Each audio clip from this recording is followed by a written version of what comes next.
Parce que Chris ne savait pas lire est le premier roman de Modeste Elinga, enseignant et journaliste congolais. Publié aux éditions Oliera, ce livre, dont la parution cette année marque un tournant dans la carrière de cet homme de lettres congolais, invite les lecteurs dans une fiction où se croisent mémoire et amour, deux forces qui sous-tendent la société africaine. Le roman met en lumière le parcours difficile de Christian Motomabe, un jeune garçon orphelin dès la naissance, confronté aux épreuves de la vie et à l'indifférence d'une société qui peine à offrir un avenir plus vulnérable.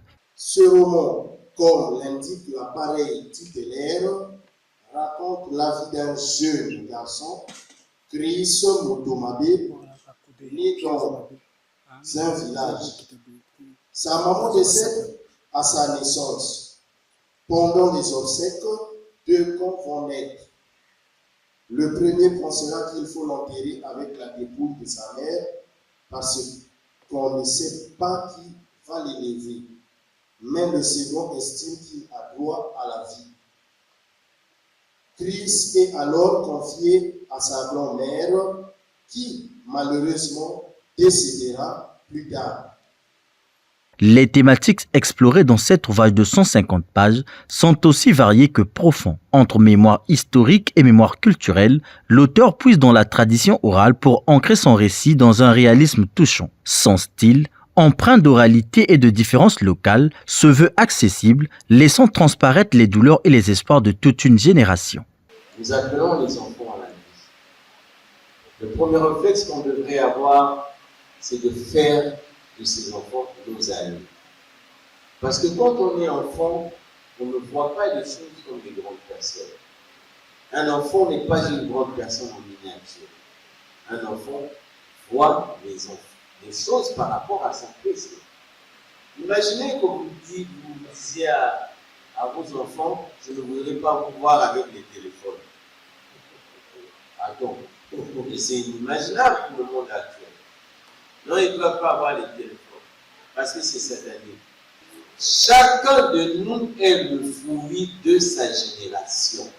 Nous, les parents, nous devons nous amener à ça.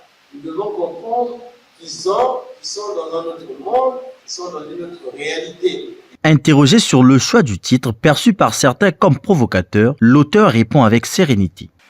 Mais mon rêve était un jour d'écrire ne fût-ce que quelques pages. Parce que je me disais que j'avais lu tel bon auteur que si je n'écrivais pas, pour moi, cela ressemblait à un péché.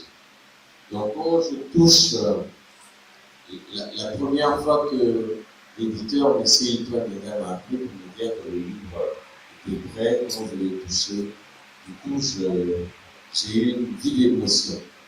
Parce que c'est comme si une femme porte en elle un enfant de 9 mois durant. Le jour de la naissance, ça fait une grande émotion parce qu'il se dit enfin, voici l'enfant. Donc pour moi, c'est une émotion, une très belle émotion d'être là devant vous et de toucher ce livre qui est le premier que je venais d'écrire.